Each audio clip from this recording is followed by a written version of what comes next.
We have a Right. question from Caitlin from YouTube. And by the way, Joseph and Sonny, excellent analysis as we break this down in real time. Caitlin from YouTube asks, can you explain more what the gag means after the affidavit with no new information being released? So let me just clarify that. The judge did issue a gag order. That means investigators, law enforcement personnel, attorneys, they can no longer speak about this case unless something changes. Now, if you'll recall, Bill Thompson, who is the Latah County prosecutor, indicated that if you wanted more information about this case, you're going to have to follow the court docket. You're going to have to follow the court record. That is why information like this from the affidavit is going to be so important. We are all going to be reading this in real time. That is where we're going to get our information about this case as it ultimately progresses. And honestly, I think that that is probably the right move. Right. Sonny, you might agree with me, considering the miscommunication that we had at the beginning of this case, including from Bill Thompson about whether or not the house was targeted or the individuals were targeted. Now that we know more information about what one of the surviving victims saw, makes me understand maybe why there was confusion about the target of these killings. I think the gag order was great in the sense that, I mean, from my perspective, would it be great to be able to speak with members of law enforcement, attorneys? Sure.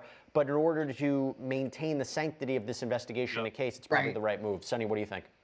I absolutely agree. You know, the public wants all of the answers and people want all of the information right now, but it is very important. Most of the time when people think about crime scenes and they think about these type of cases, they start at the law enforcement physical presence on the scene. But law enforcement really gets into this investigation from a point that we have discussed but haven't discussed, and that is with the initial 911 call.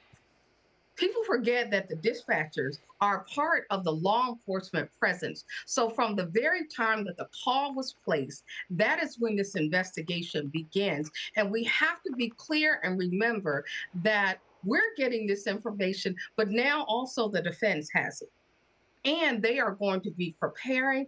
And it is really important to not start speaking about things, but actually to get quiet and let those that do what they do it well, because doing things fast is not as important as getting things right. And right now, it's important not for the public as much as it is for the family of Kaylee and Madison and Zaina and Ethan to know that justice is working in a process that will hopefully secure them, not justice in the sense that they will ever forget, but ensuring that whoever is guilty of this crime is no longer out and about to commit it again.